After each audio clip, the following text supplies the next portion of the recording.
começar aqui. Então, bom dia, bom dia. Vocês fizeram os exercícios na semana passada?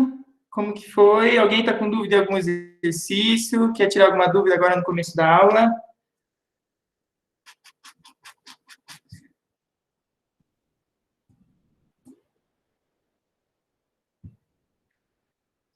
Vamos lá, eu queria começar a aula, vou começar a aula fazendo um exercício, para a gente retomar o que a gente fez e depois a gente vai ver o conteúdo novo. Então, deixa eu pegar aqui, vou compartilhar minha tela. Ó, essa semana eu deixei uma lista de exercícios para vocês fazerem lá no Drive, na pastinha do Drive. Espera aí. Vou começar com esse exercício aqui.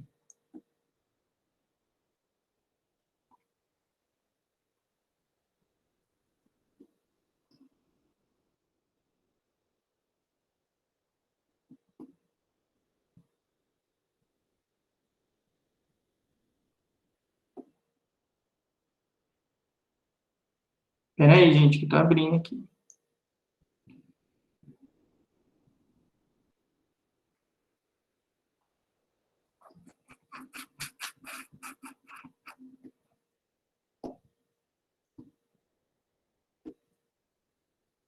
Vamos lá, eu quero começar com esse exercício aqui, ó, para a gente relembrar algumas coisinhas. Esse exercício aqui da Unifesp. Vocês não estão vendo o exercício? Tá aqui, ó. Vamos começar com esse aqui, ó. É um exercício de segunda fase, mas ele não é tão difícil. São assuntos que nós já abordamos nas aulas anteriores. Vocês conseguem ver bem aí o exercício? Hoje eu estou com fundo preto. Hoje eu estou gótico. Dá para ver bem o exercício? Sim, professora. Está muito pequeno. Então, esse exercício é de 2018, é um exercício de segunda fase escrito, tá bom? Mas vamos começar com esse aqui para a gente retomar algumas coisinhas que nós aprendemos até agora. Lembra que nós vimos que se um corpo ganha calor, o que pode acontecer com ele? Duas coisas podem acontecer se um corpo ganha calor. Quais são? Mudar o estado ou mudar a temperatura. Isso. Mudar o estado ou mudar a temperatura. Como nós chamamos o calor que muda de estado? O calor responsável pela mudança do estado físico? É o... Sensível. Não. Na mudança de estado físico. Latente. O sensível é quando muda a temperatura, né? Sensível é a mudança de temperatura, latente é a mudança de estado. E nós vimos que, quando o objeto está mudando de estado, não muda de temperatura, né? Que mais? Se o seu sistema é isolado, vamos supor que você tem dois objetos que estão trocando calor. O objeto A está mais quente, o objeto B está mais frio. O objeto A, o que vai acontecer com o objeto A? Se ele está mais quente que o B? Ele perde ou ganha calor para o B? Ele perde. Não, ele ganha. Perde. Sempre quem está mais quente... Isso, sempre quem está mais quente perde calor para o mais frio. Lembram, gente? Sempre o mais quente perde calor para o mais frio. Lembra que nós falamos disso? Então, vamos para esse exercício aqui, ó. Para a preparação de um café... Olha que delícia, vamos começar com café. Para a preparação de um café, 1 litro de água é aquecido até 25 graus... Não, de 25 até 85 graus, ó. Então, 1 litro de água... Vamos usar um marcadorzinho aqui. 1 litro de água é aquecido de 25 até 85... Nossa, ficou horrível.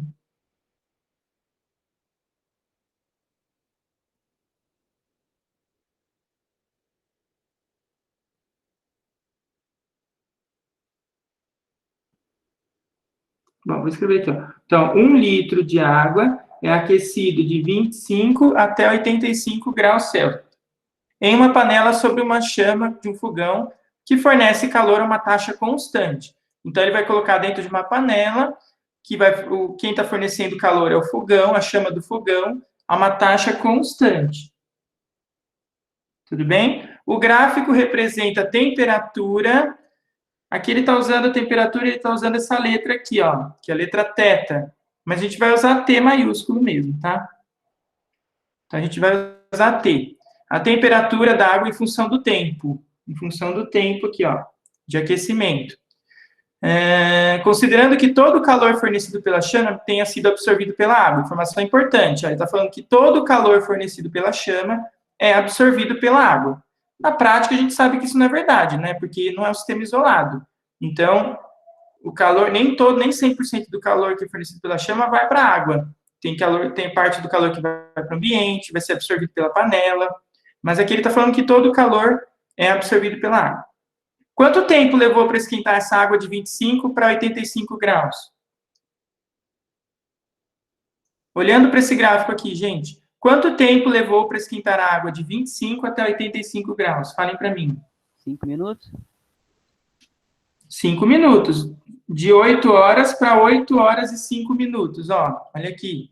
Então, levou um tempo de 5 minutos. Todo mundo concorda? Então, qual foi a variação de temperatura que essa água sofreu? 60 graus Celsius? 60 graus Celsius, isso. Porque é 85 menos 25. Ela esquentou 60 graus Celsius. Em quanto tempo? 5 minutos. Todo mundo concorda com isso, gente? Vocês conseguem olhar esse gráfico e entender isso ou não? Alguém não? Alguém discorda? Sim? Tá.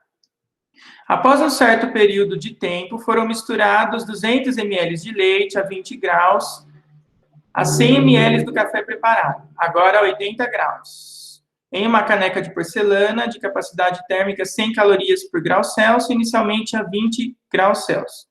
Considerando os calores específicos da água, do café e do leite iguais a 1 caloria por grama grau Celsius, as densidades da água, do café e do leite iguais a 1 kg por litro, e que 1 caloria por segundo é 4 watts, blá, blá, blá, blá. Calcule a potência em watts da chama utilizada para aquecer a água para fazer o café. Então, vamos lá. São dois problemas. Primeiro, você esquentou a água do café de 25 até 85 graus, levou 5 minutos. Depois, você fez uma mistura. São dois problemas em um só. Depois, você fez uma mistura, colocou o café, o leite... Colocou o café e o leite numa caneca, é isso? O café, o leite numa caneca e misturou tudo. E aí, são duas perguntas. Primeiro, eu quero saber a potência em watts da chama utilizada para aquecer a água para fazer o café. E aí? O que dá para a gente descobrir quantos ml de água foram esquentados? Quanto de água foi esquentada para o café?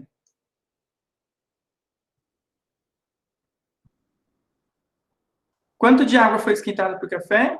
1 litro. Só que litro é massa, litro é volume. 1 litro é quanto de massa para água? 1 quilo. 1 quilo, ó, porque aqui tem a densidade, ó. Vamos lá. Aqui embaixo, ó, a densidade da água, do café e do leite são iguais a 1 quilo por litro. Se é 1 quilo por litro, se o volume é 1 litro, a massa de água é 1 quilo. Todo mundo concorda? Porque é 1 quilo por litro. Então, eu tenho 1 quilo de água. Se eu sei a massa, sei o calor específico da água, não sei? Aqui, ó, o calor específico da água. 1 caloria por grama por grau Celsius. Eu sei quanto ela esquentou em quanto tempo. O que dá para a gente descobrir? O que dá para a gente descobrir primeiro? Podem falar, gente. O que a gente consegue descobrir primeiro nesse exercício?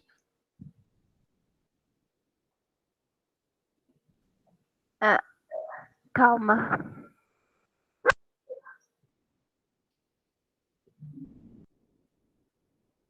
Alguém chuta? Vamos, gente, falem. Esquentei a água. Dá para descobrir o quê? O calor sensível? A quantidade de calor sensível. Boa, Ingrid. A quantidade de calor sensível. Como calcula a quantidade de calor sensível? Quem lembra? É a massa vezes calor sensível vezes a variação da temperatura. Isso. Massa do objeto que está esquentando, vezes o calor específico, se Czinho é calor específico, hein?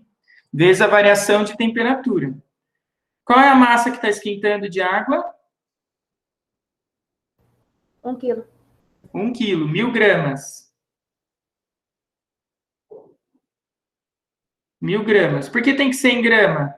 Porque o calor específico está por grama, é 1 caloria por grama. Então, tem que ser em gramas, 1000 gramas. 1 quilo equivale a 1000 gramas, ok? Então, 1000 gramas vezes qual é o calor específico da água? Nossa, calma. 1. Tá aqui, ó, 1. Qual é a variação de temperatura que a água sofreu quando ela estava esquentando lá no fogão? Quanto variou a temperatura?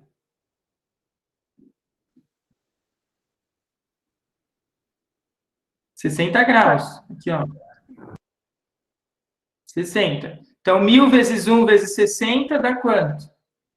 Quanto de calor ela absorveu? 60.000. 60.000.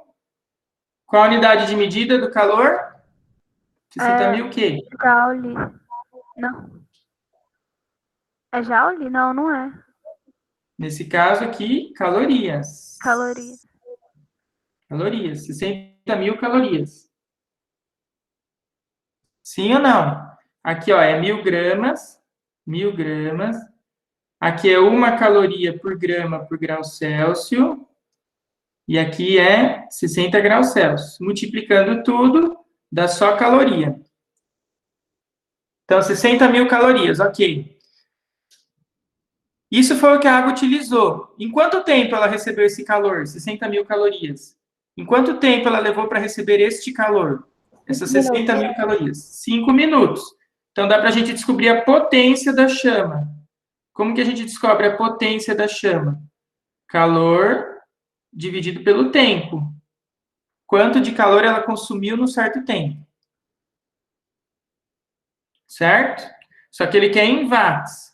Mas nós sabemos que 1 caloria por segundo equivale a 4 watts. Olha aqui no enunciado.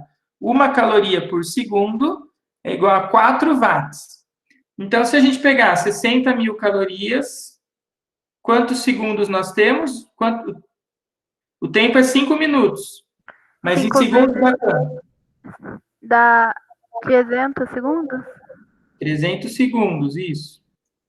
Entenderam por que eu tenho que transformar em segundo? Porque eu sei que 1 caloria por segundo é 4 watts.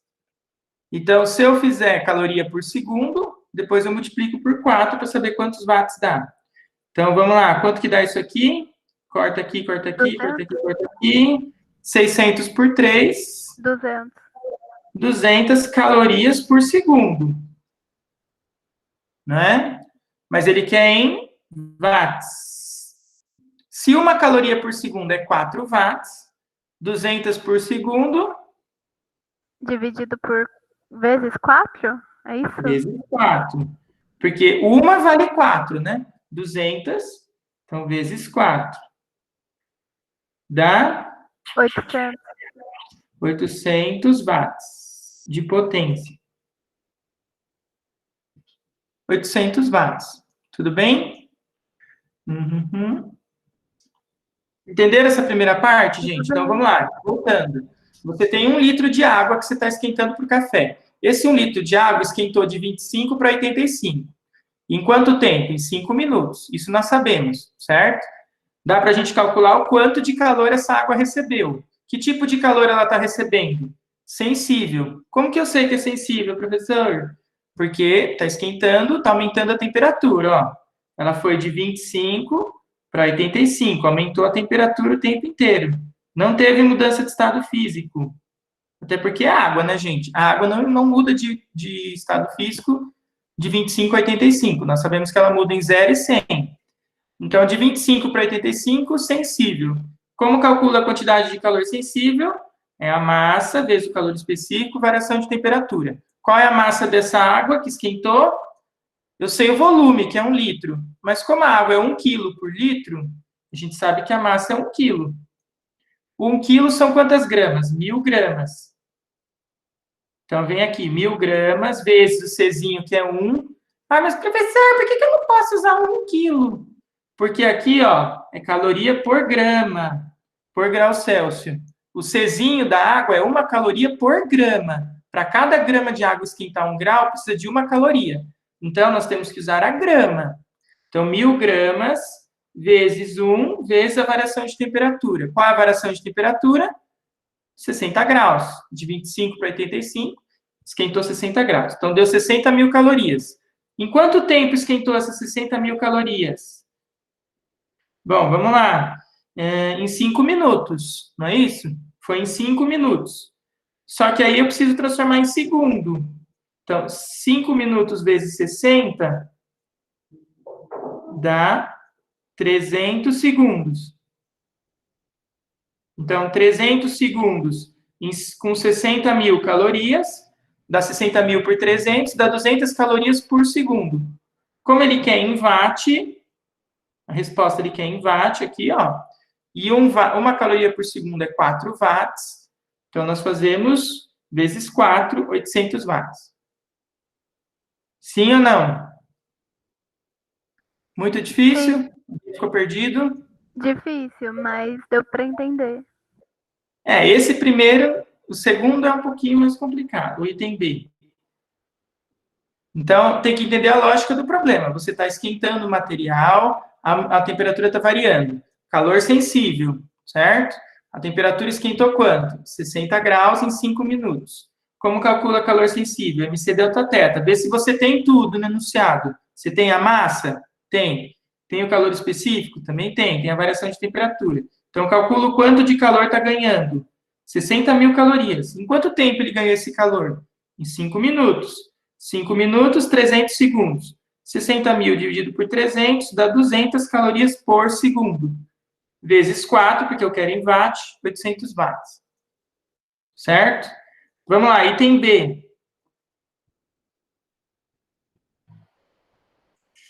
O item B agora é um pouquinho mais complicado. Você vai ter que fazer uma mistura. Eu quero saber a temperatura em graus Celsius que o café com leite em que o café com leite foi ingerido, supondo que o consumidor tenha aguardado que a caneca e seu conteúdo entrassem em equilíbrio térmico.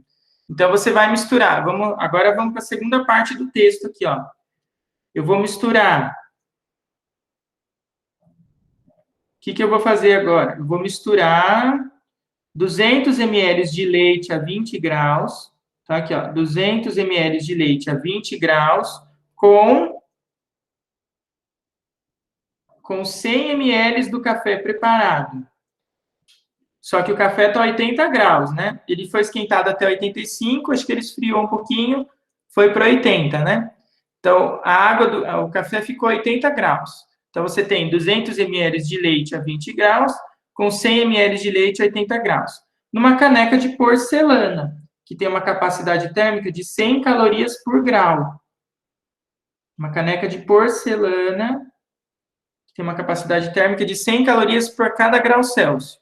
Inicialmente a 20 graus. A caneca estava a 20 graus também, junto com o leite. Ó, a caneca estava a 20 graus. Então, você vai misturar 3 objetos que vão trocar calor. 3 objetos vão trocar calor. Quem são esses objetos? O leite, o café e a caneca. Tudo bem ou não? Deu para entender o texto? Então, quem vai trocar calor? O leite, o café e a caneca. Falem para mim, quem ganha calor nesse problema? O leite, o café ou a caneca? E quem perde?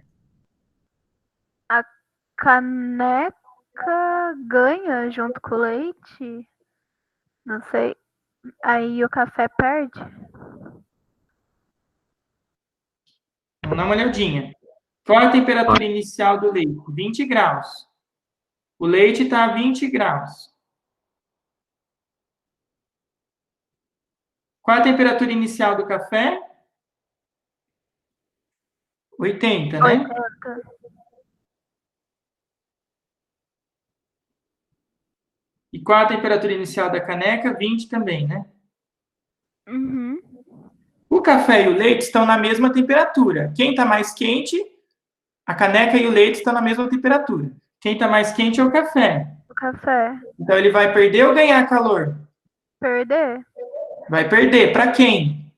Pro leite pra caneca. O leite para a caneca. Mas tudo que um perde, os outros ganham. Concorda comigo? Sim. Tudo que um perde, os outros ganham. E se eu somar tudo, tem que dar quanto? Pera, calma. Se eu somar a quantidade de calor que o café perdeu, mais a quantidade de calor que o leite ganhou, mais a quantidade de calor que a caneca ganhou. Tem que dar 80, não tem? Não. Não, quantidade de calor de cada um. Tudo que isso aqui perde, isso aqui perdeu. Esses dois ganharam. Quem perde é negativo. Quem ganha é positivo. Ah, tem que dar 0. Mas, isso, tudo que um perdeu, o outro ganhou. Então, essa soma tem que dar sempre 0. Lembra que nós discutimos, gente? A soma das trocas de calor tem que dar sempre 0. Por quê? Tudo que um perde, o outro ganha. Então, não pode ser diferente de 0. Não pode dar 10, não pode dar 20, não pode dar 100, não pode dar 1000, não pode dar nada. Tem que dar 0. Por quê? Tudo que um perde, o outro ganha. Senão a energia está indo para outro lugar. Não tem como que um perder, o outro não ganhar. Supondo que eles estejam trocando calor só entre si, né? Que é o que ele fala aqui. E aí, o café vai ganhar calor. Que tipo de calor? O café vai perder calor, né? Que tipo de calor ele vai perder? Sensível ou latente? Ele está a 80 graus. Se ele perder calor, ele vai mudar de estado ou vai esfriar? Esfriar. Sensível. Sensível, até chegar numa temperatura que a gente quer descobrir. Qual é a temperatura final do sistema? O que nós queremos descobrir é qual é a temperatura final do sistema. Nós sabemos, olha, que é a temperatura em graus Celsius em que o café com leite foi ingerido. Então, qual é a temperatura final desse sistema? Então, vamos lá. Aqui é a massa do café, vezes o calor específico do café, vezes a variação de temperatura do café, mais o leite, a massa de leite, vezes o calor específico do leite, vezes a variação de temperatura do leite, mais a massa da caneca, o calor específico da caneca, vezes a variação de temperatura da caneca. Tudo bem? A soma desses três tem que dar 0. Até aqui tudo tranquilo ou não? Até aí deu para entender. Agora vamos substituindo tudo. Qual é a massa da caneca? Vamos voltar lá. Não, do café primeiro, né? É que eu coloquei C e C, não dá para saber quem é café e quem é caneca. Isso aqui é o café, tá, gente? Isso aqui é caneca. Então, qual é a massa do café? 100 ml de volume, né? 100 ml de volume. 100 ml são 100 gramas, porque não é 1 quilo por litro, então é 1 grama por ml. 100 ml são 100 gramas, mesma coisa que 100 gramas. Qual é o calor específico do café? Ele falou que é igual ao da água, ó. Água, café e leite é 1 caloria por grama por grau Celsius, então 1. Qual é a variação de temperatura do café? Mas eu não sei qual é a temperatura final, então eu vou escrever temperatura final... Menos 80? Menos 80. Que é o que a gente quer descobrir, não é? Só que quando o sistema entrar em equilíbrio, a temperatura final é a mesma para todo mundo. Então, quando o sistema entrar em equilíbrio, essa temperatura final é a mesma para todo mundo. Concorda ou não?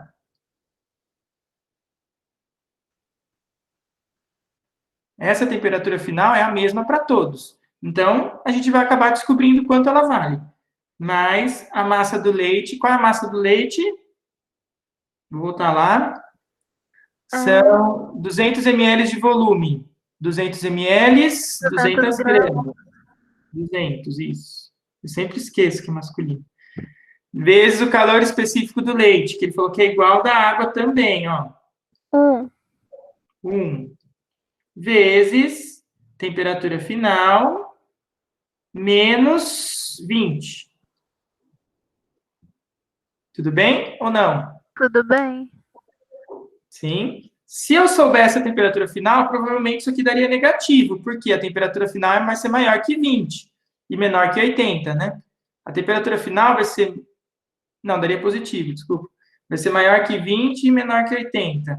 A gente sabe que a temperatura final tem que estar entre 20 e 80, né? Então, se eu fizer essa conta, a temperatura de equilíbrio tem que estar entre 20 e 80, porque o café vai perder calor e o leite e a caneca vão ganhar, certo? Então, nós sabemos que a temperatura final tem que estar entre 20 e 80. Já é um parâmetro para a gente chegar numa resposta, porque se você chegar numa resposta 100, você errou alguma conta. Se você chegar numa resposta 0, ou 10, ou menos 10, você errou alguma conta. Tudo bem? E agora a caneca.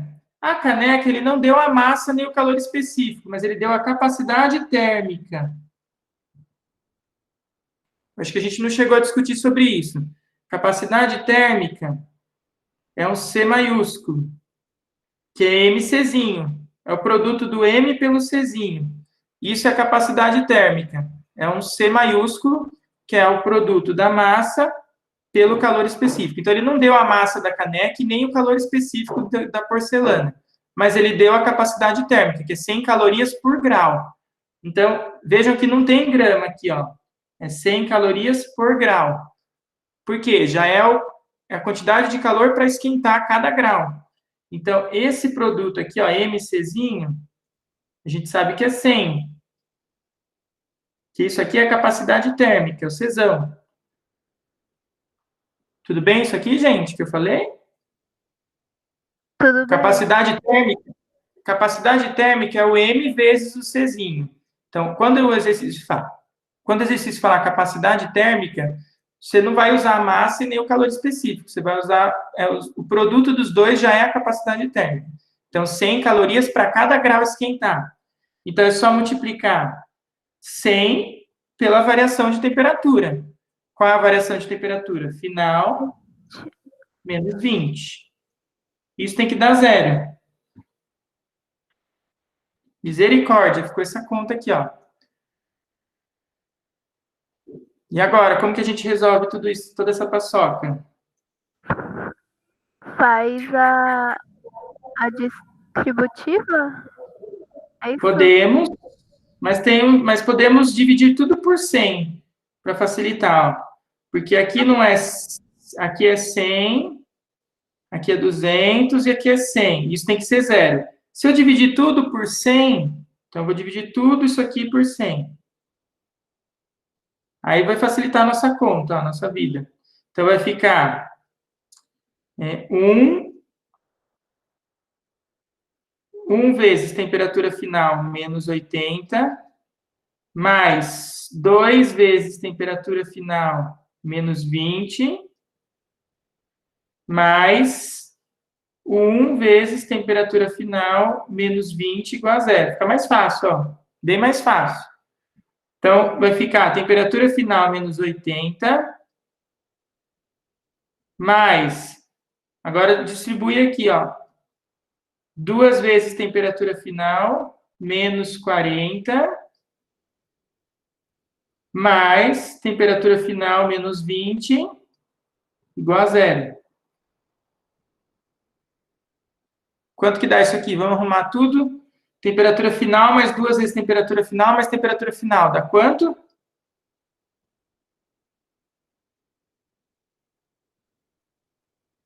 Quanto que dá? Temperatura final mais 2 vezes temperatura final mais temperatura final? 4 de temperatura final. 4 temperatura final. Menos 80 com menos 40 com menos 20. Dá... Menos 140. Menos 140. Isso tem que ser igual a 0. Então, passo 140 para lá, 4, temperatura final é igual a 140. Passo 4 dividindo, 140 dividido por 4, 35, acho que é. dá para simplificar, né? Dá 70 por 2, 35. 35 o quê? Nem sei Graus. mais o que eu estou calculando. Graus Celsius. Temperatura final, 35 graus Celsius. Então, qual é a temperatura que a pessoa vai tomar esse café com esse leite dentro da caneca? 35 graus Celsius.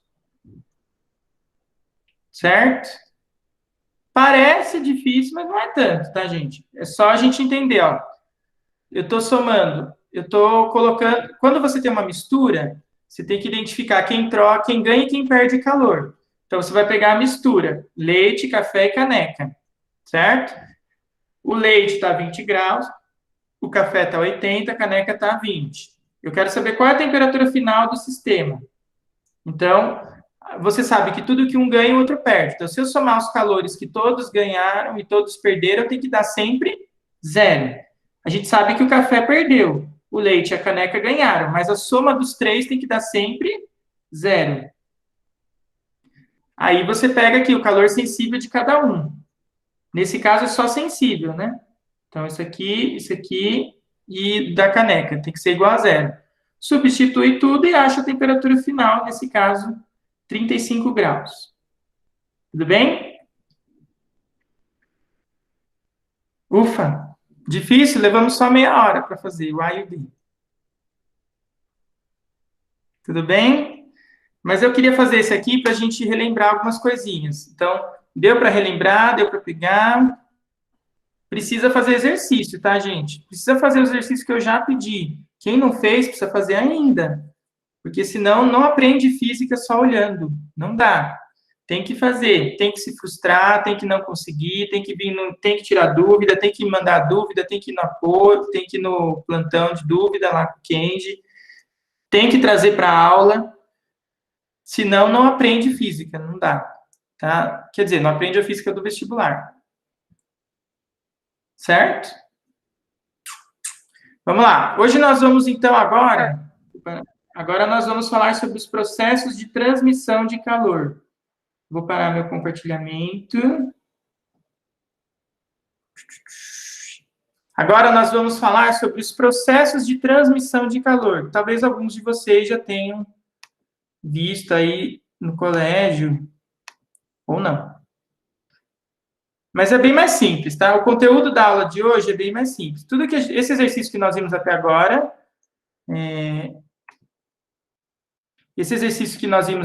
é matéria que a gente já aprendeu.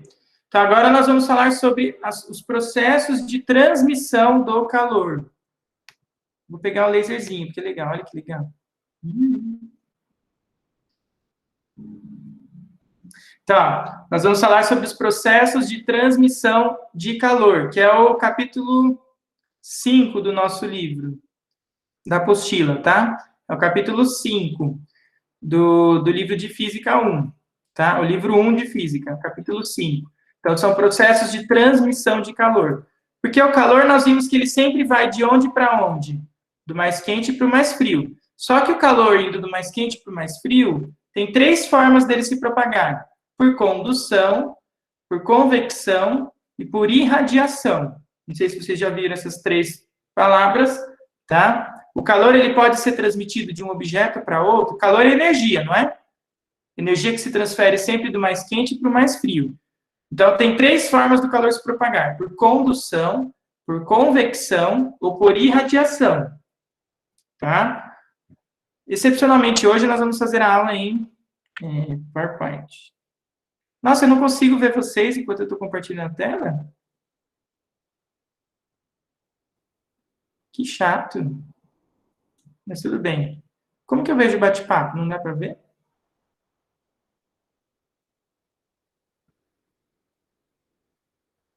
Ai, não gostei.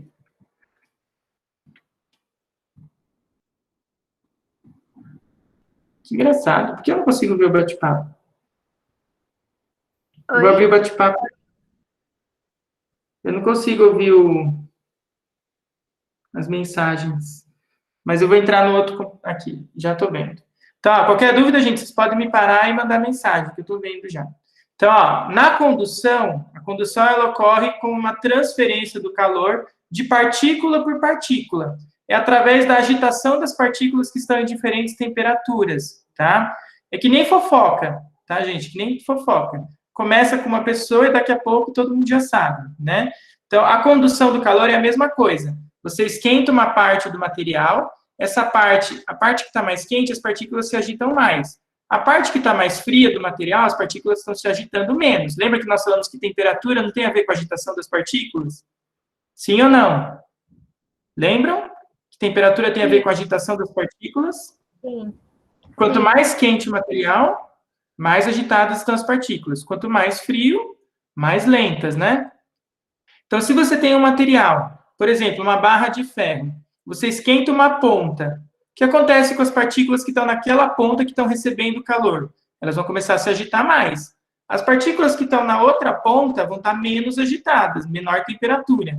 E aí, como que esse calor vai chegar lá na outra ponta? Ele vai sendo transferido de partícula por partícula. Então, na condução, uma partícula está se agitando mais, passa energia para do lado, que vai se agitando mais, e assim o calor vai sendo conduzido.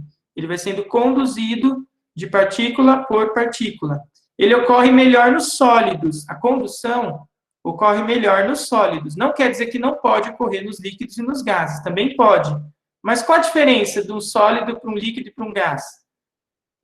Quem sabe me dizer como que estão as partículas no estado sólido, no estado líquido e no estado gasoso? O que elas têm de diferente? No No estado sólido, sólido, elas estão bem juntas. No líquido, elas estão mais dispersas. Isso. E no gasoso mais ainda, né? Vocês já viram isso em química, talvez? sim. Sim. No estado sólido, as partículas estão mais juntinhas, mais perto umas das outras. Tanto que o sólido tem maior densidade, né? Porque a mesma massa ocupa um volume menor. Então, no estado sólido, as partículas estão mais juntas. E aí é mais fácil o calor ser transmitido. Por isso que nos sólidos a condução é bem melhor. Nos líquidos e nos gases, a condução é mais lenta.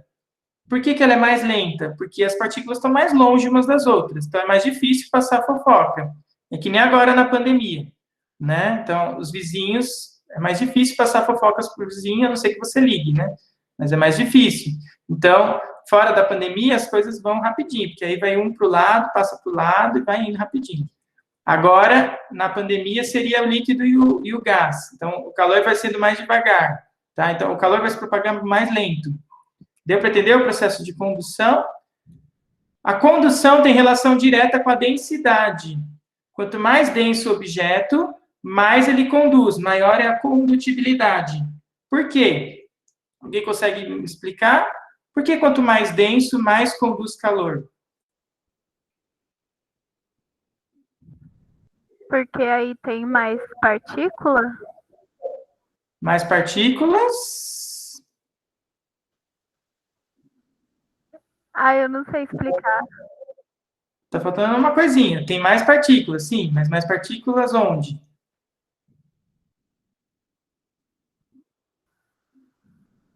O que significa um objeto ser mais denso, gente? Que Fala alguém para mim. O que significa um objeto ser mais denso? Oi? Tem massa, né? Tem mais massa, mas não só mais massa. Se fosse só mais massa, seria mais pesado. tem mais massa e mais volume. Tem mais massa ocupando um volume menor. Quanto Ah, mais denso um objeto, o que é a densidade? Densidade é massa por volume. Quanto mais massa ocupa um volume menor, mais denso é o objeto. Ou seja, as partículas vão estar mais juntas, mais perto, porque você tem mais massa num volume menor. Então, as partículas vão estar mais pertinhas umas das outras. Por isso que quanto mais denso, mais conduz calor. Então, quanto maior a densidade de material, maior é a sua condutibilidade de calor. Então, ó, vou dar um exemplo aqui, ó. Tenho uma barra de metal. Aqui eu estou esquentando a pontinha, está mais quente. Aqui a outra ponta está mais fria. Nessa parte aqui, as temperaturas estão mais agitadas. Maior temperatura, mais agitação. Aqui tem menor temperatura, menor agitação. O calor vai fluir de onde para onde? Sempre da ponta mais quente Para mais para a fria. região mais fria. Sempre da mais quente para mais fria. E como que ele vai ser transmitido? De partícula por partícula aqui dentro, até chegar na outra ponta. Tudo bem? Deu para entender isso aqui? Deu para entender o processo de condução? Deu. Hoje a aula é um pouquinho mais teórica, tem só uma continha que a gente vai ver agora. Quais são os materiais que são bons condutores? Metais no geral. Então, todos os metais são bons condutores, tá?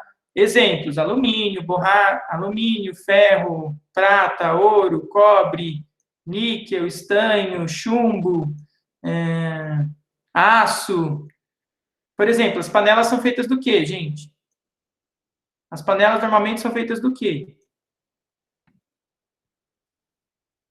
Alumínio. Tem dois: alumínio ou Ferro. ferro e aço, né? Ou ferro ou aço. Então, geralmente as panelas são feitas de alumínio ou de aço inox, né? Ou de ferro. Por que que elas são feitas desses materiais? Porque são bons condutores. O ferro é melhor ainda que o alumínio. O cobre é melhor que o alumínio também. Antigamente as panelas eram feitas de cobre. Só que o cobre, quando você raspa, ele solta muita poeira. E isso vai para os alimentos e as pessoas ingeriam muito e isso causa sérios problemas no organismo. Então, ingerir cobre é um sério problema. Então, antigamente as panelas eram feitas de cobre, hoje em dia não mais. Maus condutores. Materiais que são maus condutores: plástico, borracha, madeira, isopor, o ar. O próprio ar é um mau condutor, porque o ar tem uma densidade bem baixa, né? Então, o ar é um isolante, é um mau condutor. O gelo. Ah, mas o gelo não é sólido? Sim, o gelo é sólido, assim como a borracha, a madeira e o plástico também são sólidos. Mas não é só pelo fato de ser sólido que ele é um bom condutor, tá? Eu quis dizer, se você pegar o mesmo material do estado sólido, ele conduz mais. Mas esses materiais são maus condutores. Por quê? Porque eles vão levar mais tempo para o calor ser transmitido. Então, plástico, borracha, madeira, isopor. O isopor é praticamente ar puro. 98% do isopor é ar. E 2% é plástico. Então, por isso que o isopor é bem levinho, né? Sim? Todo mundo já pegou um pedação grande de isopor e todo mundo sabe que é bem leve, né? Mesmo ocupando um volume grande, a massa é muito pequena. O isopor a densidade dele é bem baixa. Por isso que ele é um mau condutor, ele é um bom isolante. O ar é um bom isolante, o gelo também. Os iglus são feitos de gelo, né? Por que que os iglus são feitos de gelo? Justamente porque ele é um material isolante. Ele não permite que o calor seja transferido de dentro para fora, porque o ambiente está mais frio. Dentro você quer que fique mais quente. Então, ele vai impedir que o calor saia de dentro para fora. Por isso que ele é um material bem isolante, o gelo. Tá? Aqui eu tenho um exemplozinho, ó, uma porta. A parte de madeira da porta é material isolante ou condutor? A parte de madeira da porta é um isolante ou condutor? Isolante? É um material bem isolante. Ó, é um material bem isolante. Mas a parte de metal da porta é um material bem condutor, né? Então, o calor ele pode ser transmitido pela maçaneta, por exemplo. Então, por exemplo, se você ligar aqui um ar-condicionado no ambiente, e aí você coloca a mão na maçaneta e a mão na madeira, você vai sentir que a madeira vai parecer que está mais quente, enquanto a maçaneta vai parecer que está bem mais fria. Porque o metal é um bom condutor. A madeira é um material mais isolante. Tudo bem? Tudo bem até aqui, gente? O que são materiais maus condutores? Diga. Pode falar. Ah, tá. Perdão. Por que que... Ai, calma, eu vou tentar formular. Desculpa se for nada com nada, mas por que, tipo, Não, conduz mal o calor, igual a madeira conduz mal o calor, mas a madeira, tipo, no incêndio é o que mais queima? Ah, porque aí ela é um combustível e junto com gás e oxigênio ela entra em combustão. Então, a madeira ela entra em combustão junto com gás e oxigênio na presença de calor. Então, se a temperatura da chama é muito alta, ela vai entrar em combustão junto com gás e oxigênio, porque aí ela é um combustível. A mesma coisa a borracha, né? A borracha também ela começa a derreter, porque aí você está ultrapassando o limite do material, mas ela é um bom material isolante. Então, se você não tiver uma chama em contato direto, ela não vai pegar fogo. Então, por exemplo, a colher de pau, que a gente usa para mexer panela, ela não pega fogo, mas ela é um bom isolante. Por que a gente usa a colher de pau e não usa a colher de metal para ficar mexendo muito tempo a comida no fogo? Porque a colher de metal esquenta muito rápido o cabo, né?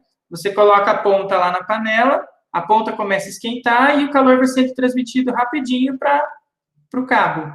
Se você pegar uma colher de madeira, você não tem esse problema. Você consegue ficar mexendo um tempão lá. E a madeira não vai pegar fogo, porque ela não está em contato direto com a chama. Tudo bem? Deu para entender isso? Deu. Mesma coisa o isopor. Se você colocar o isopor direto no fogo, ele derrete, porque é plástico, né? Então, é claro que as temperaturas não podem ser tão altas para que esses materiais não entrem em combustão ou peguem fogo. Mas numa temperatura normal, eles são materiais isolantes. Certo? Aí nós vamos ter... Oi? Tem mais relação com a composição, não é? Nesse caso. Também, sim. Também. E aí a madeira, por ser um material altamente inflamável, por ser inflamável, né? Ela entra em reação química com gás oxigênio.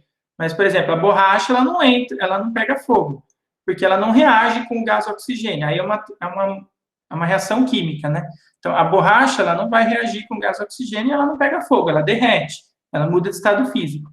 Já a madeira, em contato com fogo, ela entra em combustão. Mas mesmo se você pegar uma temperatura ambiente, eles não derretem nem pegam fogo. Então, eles são maus condutores.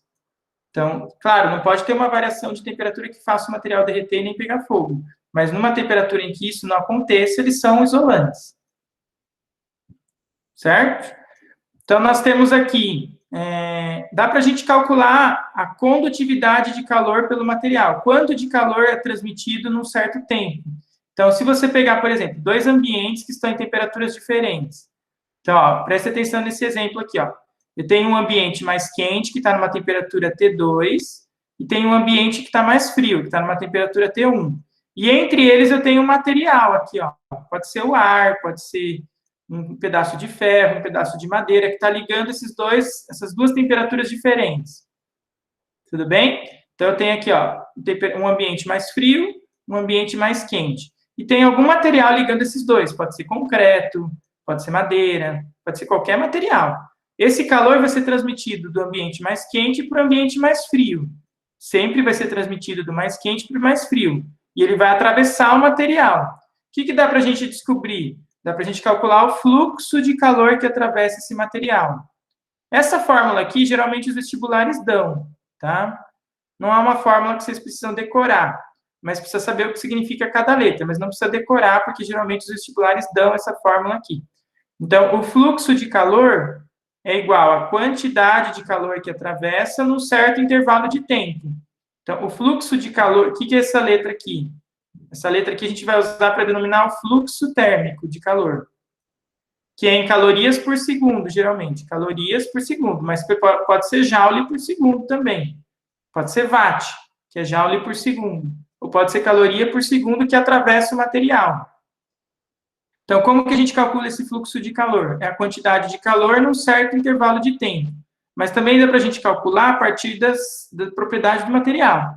Então, eu posso pegar também a área que esse calor vai atravessar, essa área aqui que esse calor vai atravessar, nesse caso seria uma área retangular. Estão vendo aqui?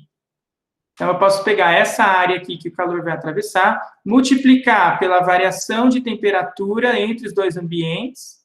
Então, multiplicar pela variação de temperatura, dividir pela distância que o calor vai percorrer, Porque quanto maior a distância, menor é o fluxo de calor. Quanto maior é a área, quanto maior a distância, mais lento vai ser a transmissão do calor. Não é meio lógico, gente? Quanto maior a distância, mais lenta é a transmissão do calor? Sim. Sim ou não? É lógico isso ou não? Então, quanto maior é a distância que o calor vai ter que percorrer, mais lento vai ser o fluxo de calor. Quanto maior for a área que ele vai ter que percorrer, aí mais rápido é o fluxo, porque ele vai ser transmitido por todo o material. Então, se a área for maior, o fluxo também aumenta. E quanto maior for a variação de temperatura entre os ambientes, mais rápido também é o fluxo de calor, porque se aqui estiver muito quente, vai estar bem agitado as partículas, aqui vai estar bem lento, o fluxo de calor também é maior. E também depende do material, né? Como a gente viu, isso depende do material. Então, tem essa letra grega aqui, que é um kappa, que é um K.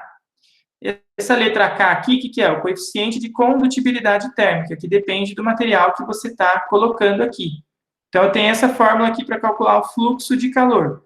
É a quantidade de calor num certo tempo, que é o coeficiente de condutibilidade, vezes a área que o calor atravessa, vezes a variação de temperatura entre os dois ambientes, dividido pela distância que vai ser percorrida aqui pelo calor. Tudo bem? O que depende do material aqui? O coeficiente de condutibilidade é uma característica que cada material tem o seu. Isso aqui é tabelado. Cada material tem o seu. Então, a madeira tem um, o alumínio tem outro, o cobre tem outro, o isopor tem outro, o gelo tem outro, o ar tem outro, o plástico tem outro. Mesmo plástico, existem diferentes tipos de plásticos. Então, os materiais isolantes, que são maus condutores, têm um coeficiente baixo. Os materiais que são bons condutores, metais, têm um coeficiente alto. Então, esse coeficiente aqui depende do material. Certo? Depois nós vamos fazer um exercício para vocês verem como que eu aplico essa fórmula aqui. Aqui tem um vídeo aqui, eu não vou passar agora, depois vocês podem assistir. Se bem que eu vou passar um trechinho, porque é legal. Será que ele trava o vídeo se eu passar? Acho que não. Vamos ver.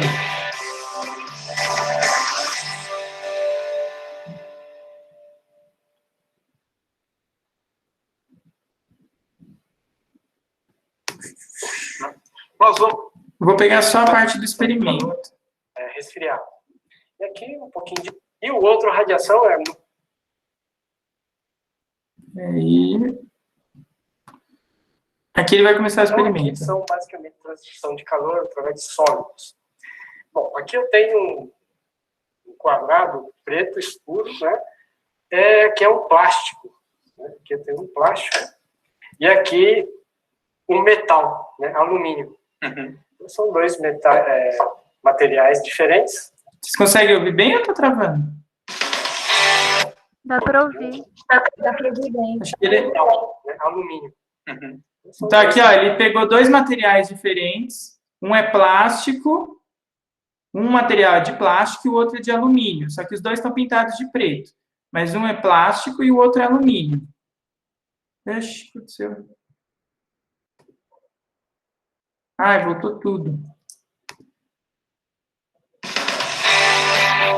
Peraí.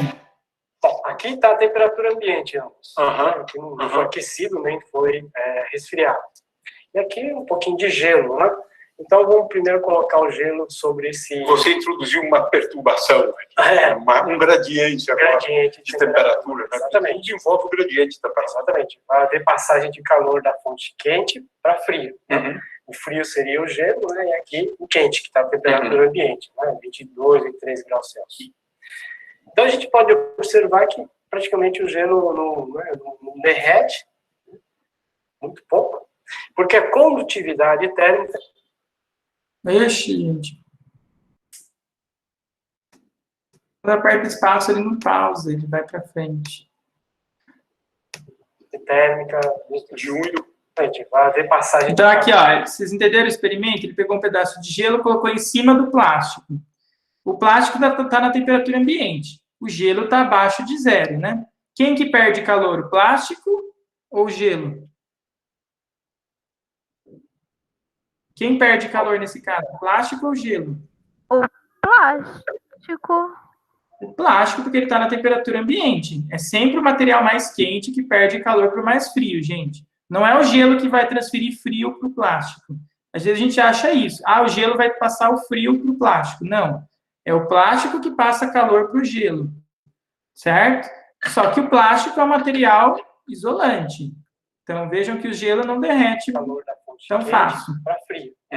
O frio seria o gelo, né? E aqui o quente, que está a temperatura ambiente, né? 22 e 13 graus Celsius. Então, a gente pode observar que praticamente o gelo não derrete, muito pouco, porque a condutividade térmica é baixa. A gente pode pegar o mesmo pedaço de gelo, né? Outro pedaço de gelo e colocar nesse metal. Né? Então, o metal... Olha só, que coisa incrível. Olha a diferença. Uma condutividade térmica muito mais alta. Então, rapidamente o calor passa do metal para o gelo e o gelo derrete. Então, isso vai acontecer até atingir a termalização. Termalização, exatamente. Enquanto tiver diferença de temperatura, vai haver, então, vai haver essa propagação. Aqui o calor flui da parte quente para a parte fria. Por isso que o gelo derrete. Aqui há uma diferença de temperatura, mas não há essa propagação do calor muito rápido, né?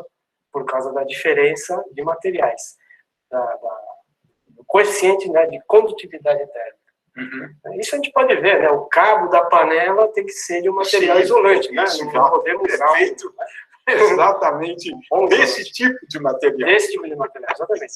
E a panela em si tem que ser desse tipo de material, porque eu quero que o fogo rapidamente propague, quer dizer, o calor propague para o meu alimento.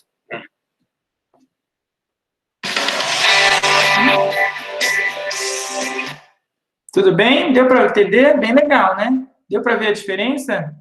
Bem bizarro. E é verídico, tá, gente? Isso aqui é um canal de física da USP. Esses dois professores são professores da USP, eu tive aula com eles. Então, não é fake news, tá?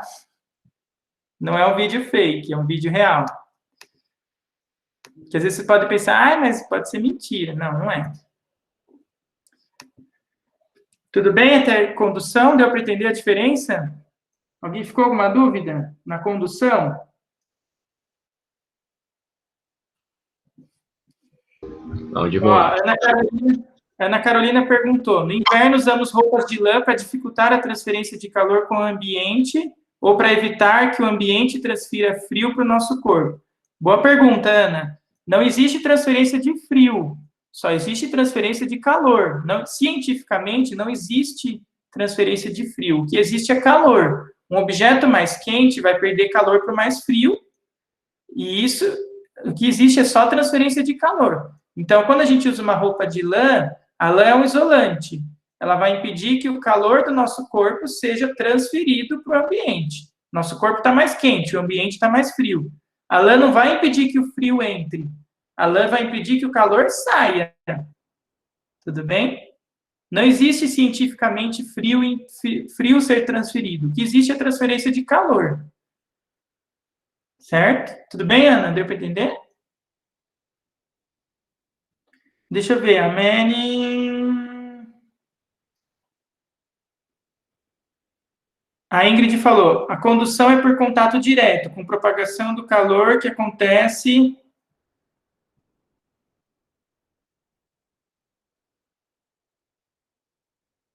Isso, a condução é por contato direto entre os materiais. Sim, Ingrid. A condução é sempre por contato direto entre os materiais.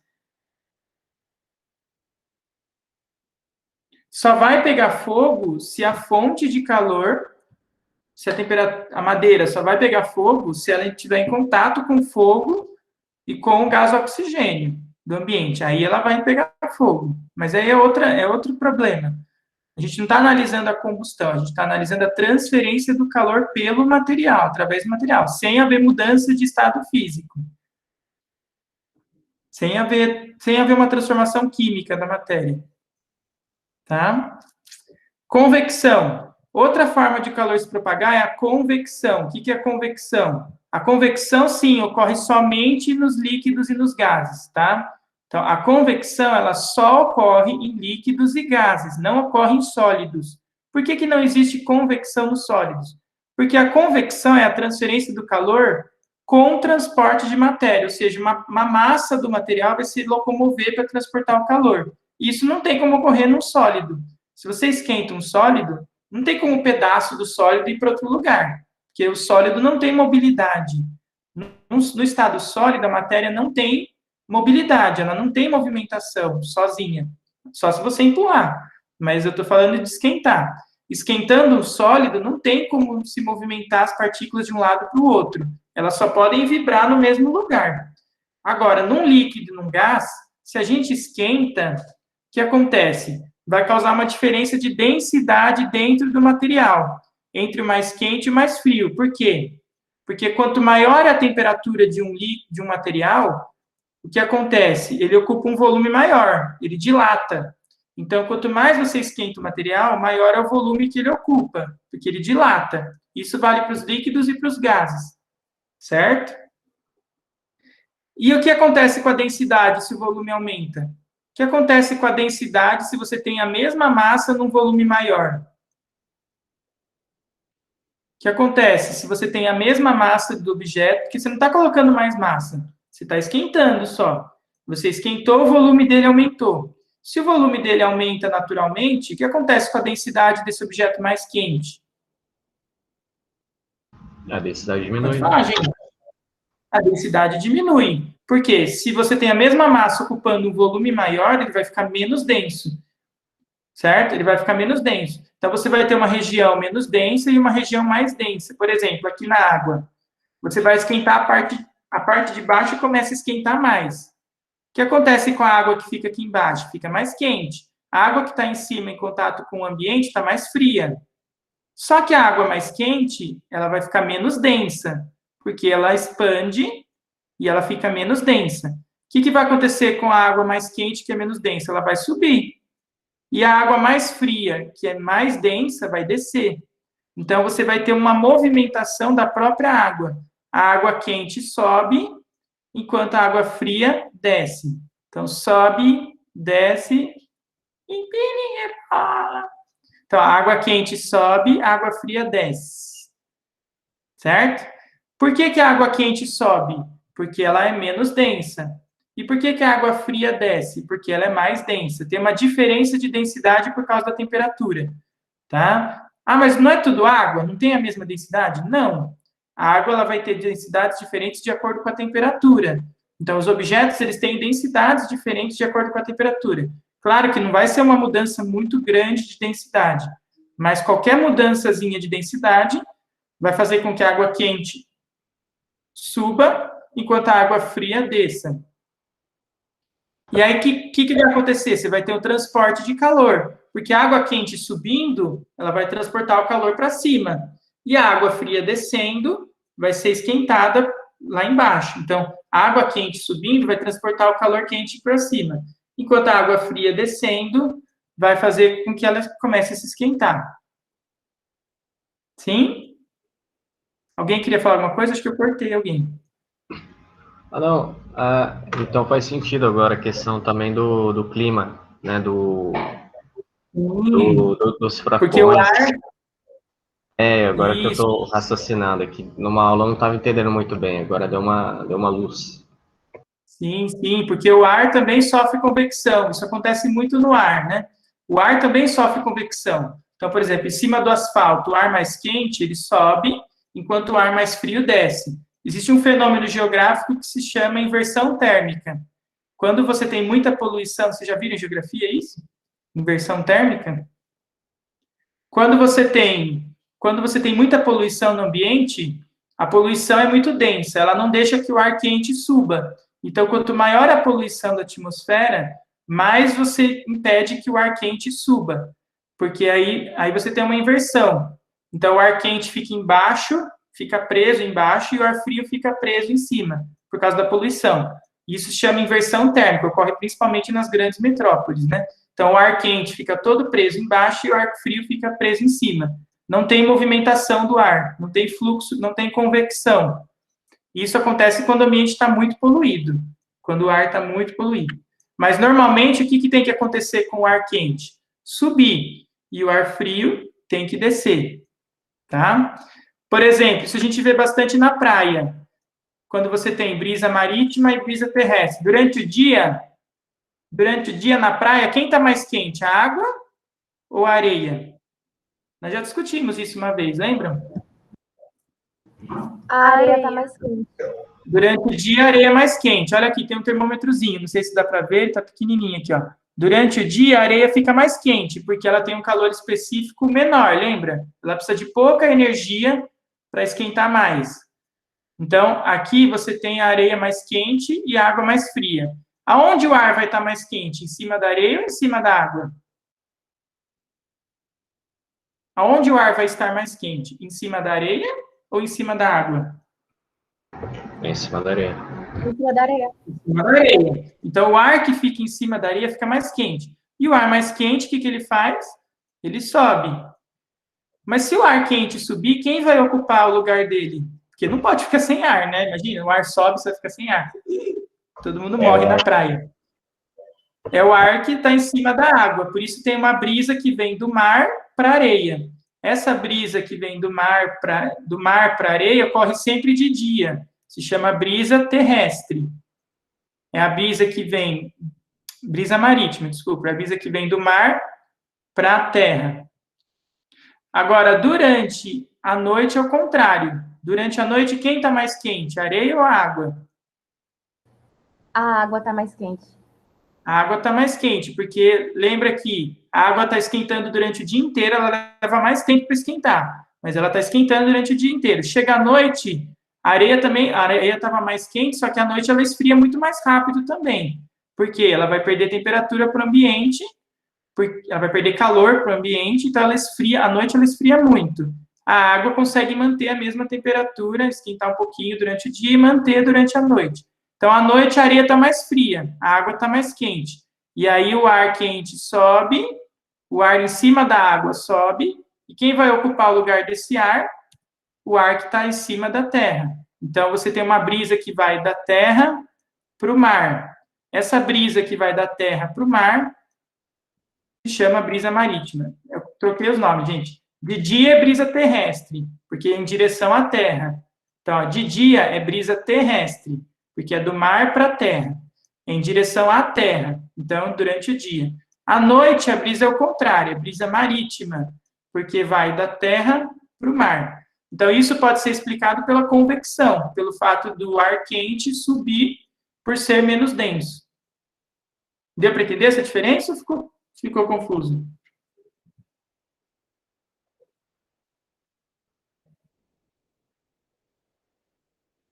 Sim ou não, gente?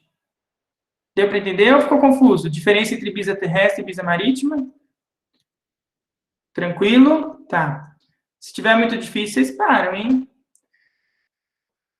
Isso acontece também, por exemplo, dentro da geladeira ou dentro de um ambiente, tá? Sempre o ar, isso é importante, o ar mais quente é menos denso e por isso ele sobe, transportando o calor para cima. E o ar que é mais frio é mais denso e ele desce. Por exemplo, numa geladeira você tem as gradezinhas da geladeira. Isso vai permitir com que o ar frio desça. Então, quando você tinha geladeiras que tinham congelador em cima, né? Hoje em dia as geladeiras já tem geladeiras com congelador embaixo, mas elas gastam um pouco mais de energia para isso, tá? As geladeiras que tinham congelador em cima faziam o quê? Esfriava o congelador e esse ar frio também era utilizado para gelar os alimentos. Então, o ar frio do próprio congelador era utilizado para esfriar os alimentos. Então, o ar frio descia, certo? Por isso que o congelador ficava em cima, porque o ar frio descia, passava por entre as grades até chegar aqui embaixo. E aí, o ar quente dos alimentos, né? A temperatura aqui dos alimentos, quando você coloca o alimento na temperatura ambiente, então está mais quente, aí o ar quente sobe para ser resfriado lá pelo congelador. Então, você também tem correntes de convecção dentro da geladeira. Tanto que quando você abre... Alguém tem congelador em cima ainda? Em casa? Quando você abre o congelador e está aquele vento, o que acontece com o ar? Com o ar frio? Ele já vai para baixo, não vai? Sim ou não? Quem abre o congelador de casa e está aquele ar gelado, aquele ar frio. O que acontece com o ar frio? Logo que você abre o congelador, ele sobe? Não, ele desce, tá? Ah, mas ele desce por causa da gravidade. Não, porque o ar quente sobe. Então, não é por causa da gravidade. Por que a fumaça sobe quando você vai fazer um churrasco? Por que a fumaça sobe e não desce? Já pensaram nisso? Por que a fumaça do churrasco sobe e não desce, já que a gravidade está puxando para baixo? Porque o ar quente é menos denso. Deu para entender? Isso, Evelyn. A Evelyn colocou aqui. Por isso que o ar-condicionado fica em cima, exatamente. Seria uma burrice colocar um ar-condicionado embaixo. Porque se você colocar o ar-condicionado embaixo, o ar frio vai ficar todo embaixo. E aí o ar frio, ele não vai conseguir subir. Então, para resfriar lá em cima, teria que ser por condução. Só que a condução no ar é muito lenta. Então, o ambiente vai demorar muito para ser esfriado. Se você coloca um ar frio embaixo, um ar-condicionado embaixo, vai demorar muito tempo para esfriar. Então, o ar-condicionado fica em cima, porque o ar frio desce e o ar quente sobe para ser resfriado. E um aquecedor tem que ficar onde? E um aquecedor fica em cima ou embaixo? Ele tem que ficar embaixo. Por quê? Porque o ar quente sobe. Porque o ar quente sobe e o ar frio vai descer para ser aquecido.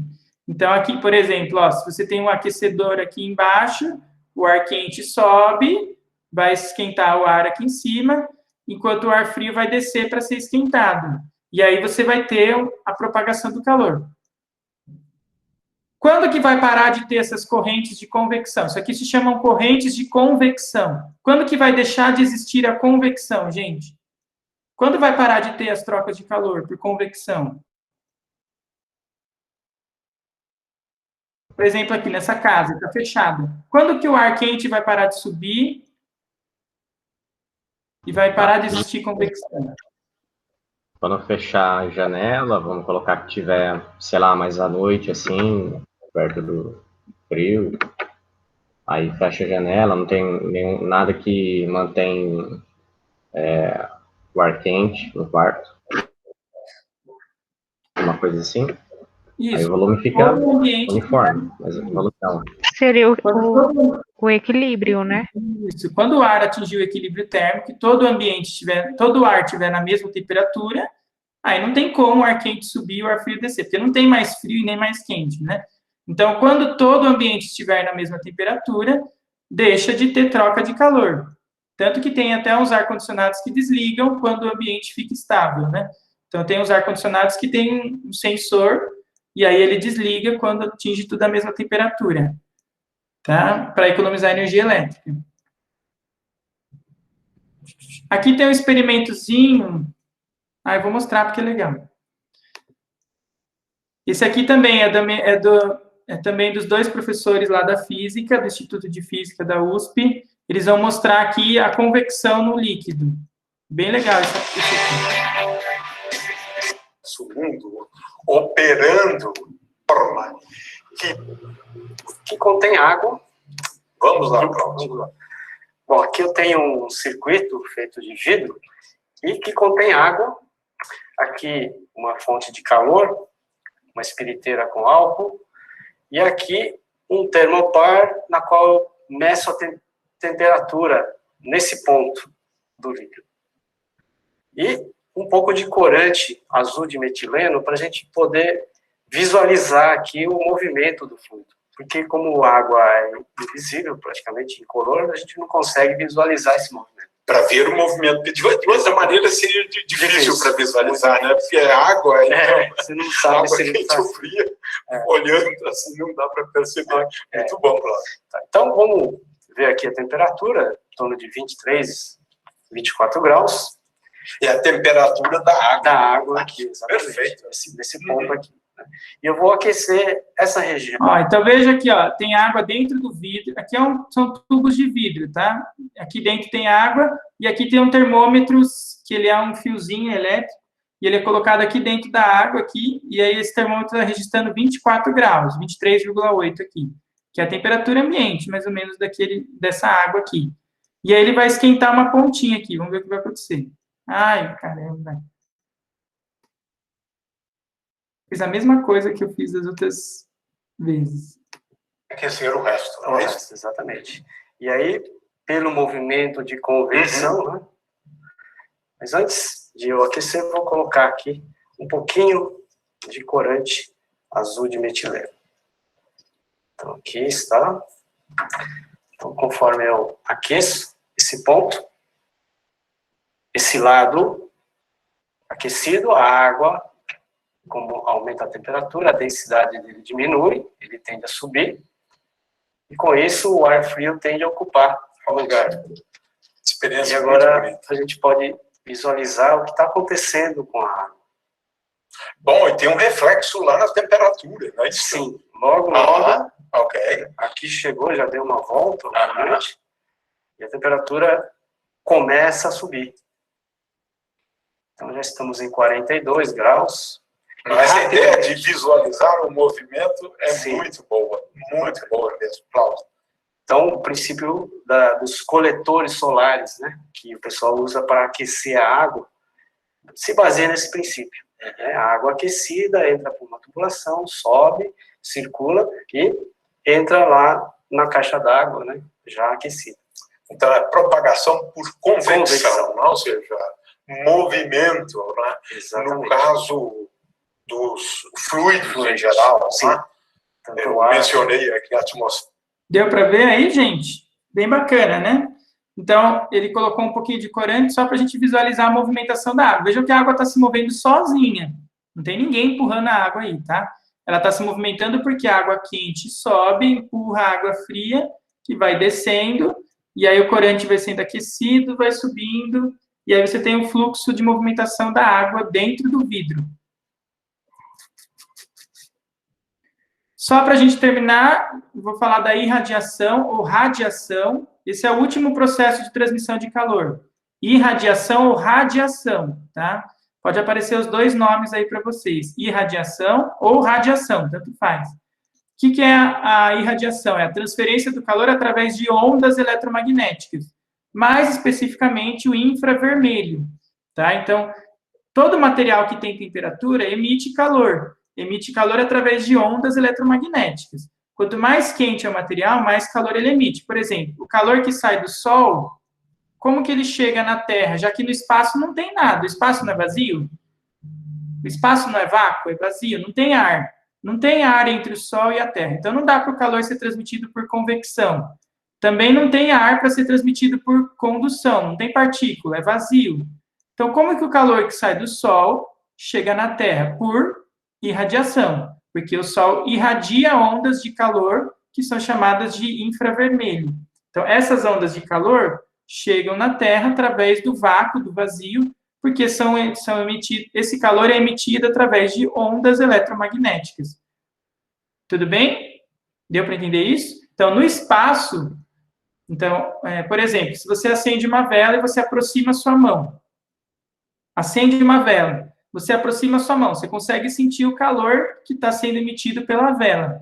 Esse calor está se propagando pelo ar.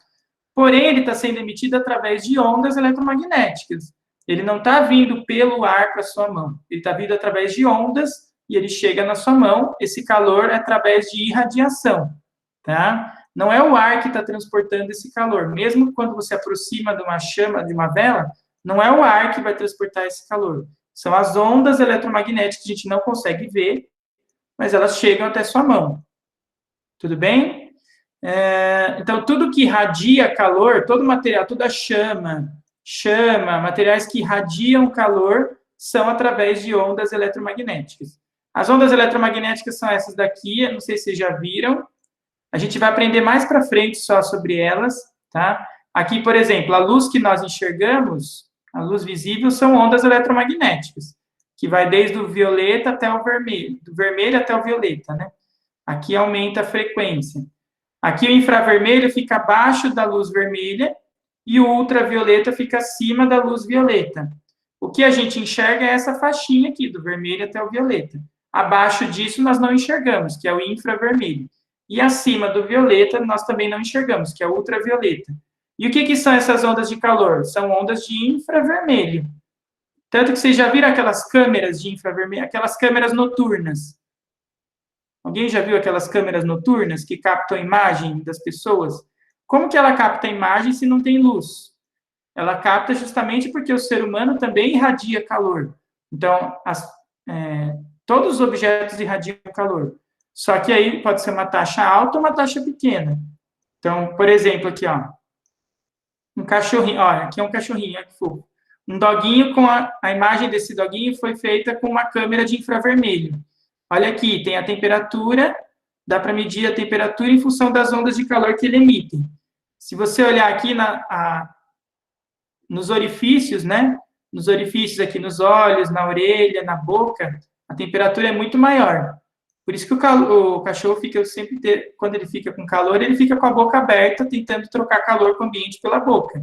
Porque pela pele, ele não consegue muito. Então, por isso que o cachorrinho fica com a boca aberta para trocar calor com o ambiente pela boca. Porque a temperatura é mais alta aqui, ó, na parte dos orifícios. Porque a pele é como se fosse um isolante para o cachorro. Então, a pele, ela consegue se manter numa temperatura mais baixa. Agora, a parte que não é pele, você não consegue ter a temperatura fica um pouco mais alta. Então, aqui seria uma câmera de infravermelho captando as ondas de calor emitidas pelo cachorro.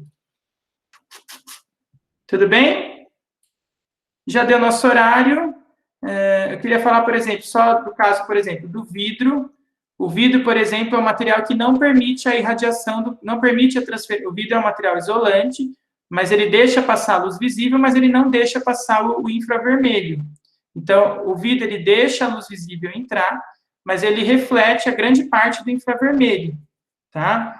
Então, uma estufa de vidro, por exemplo, alguém aqui é de Curitiba? Aqui você tem o Jardim Botânico de Curitiba. Alguém já foi para lá? Aqui é o Jardim Botânico de Curitiba, todo de vidro. Ele funciona como uma estufa. O que é uma estufa? Uma estufa é toda feita de vidro, permite que a luz visível entre, mas não deixa que o calor saia. Então, as estufas, elas servem para aquecer as plantas à noite. Principalmente à noite, né? Porque à noite a temperatura do ambiente é menor, então elas não permitem que o calor saia através do vidro. Porque o infravermelho não consegue atravessar o vidro, mas a luz visível consegue. Professor, a mesma coisa no... Oi. É a luz ultravioleta que permite os policiais verem as digitais no escuro? Sim, também. Mas aí, porque a ultravioleta reage, eles têm que colocar também um material químico que reage com ultravioleta, que é o Lugol. Eles colocam uma substância química em cima da superfície, e aí eles incidem ultravioleta, que aí reage com ultravioleta e aí fica visível.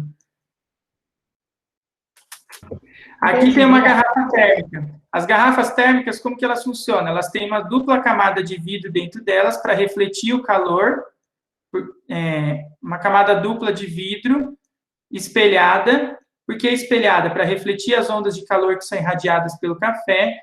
Dentro dessas duas camadas de vidro, você tem ar bem rarefeito, quase vácuo, para impedir que o calor seja conduzido para fora e para impedir a convecção também. Então, para impedir a condução e a convecção. Por isso que é quase vácuo aqui dentro dessas paredes. Eles tiram o ar até ele ficar bem rarefeito, quase vácuo, para impedir a condução e a convecção e manter a temperatura do café aqui dentro. E tem a tampa de borracha também, que é um material isolante para vedar e impedir que o calor saia. Aqui tem um vídeo com o experimento da irradiação, depois vocês assistam. E para vocês fazerem os exercícios, não deu tempo de a gente fazer nenhum, a gente fez só no comecinho da aula, mas para vocês fazerem os exercícios, tem lá no Drive, material extra, lá no Drive, na pasta de Física, Física A, tem uma lista de exercícios para vocês fazerem sobre transmissão de calor, tá? Então, tem uma lista aqui de exercícios para vocês fazerem sobre transmissão de calor. Nós já fizemos um deles, que é o 7. O 7 a gente fez no comecinho da aula. Os outros vocês podem fazer, são exercícios atualizados. Por que eu não estou passando exercícios do livro?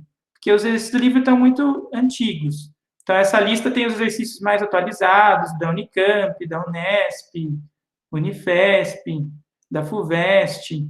Então, sugiro que vocês façam esses exercícios essa semana, tá? Tem vários exercícios sobre transmissão de calor. Se tiver alguma dúvida, pode me mandar, ou pede para o Koji ajudar vocês também. Tá bom? Beijos, queridos. Vou fechar. Bom fim de semana.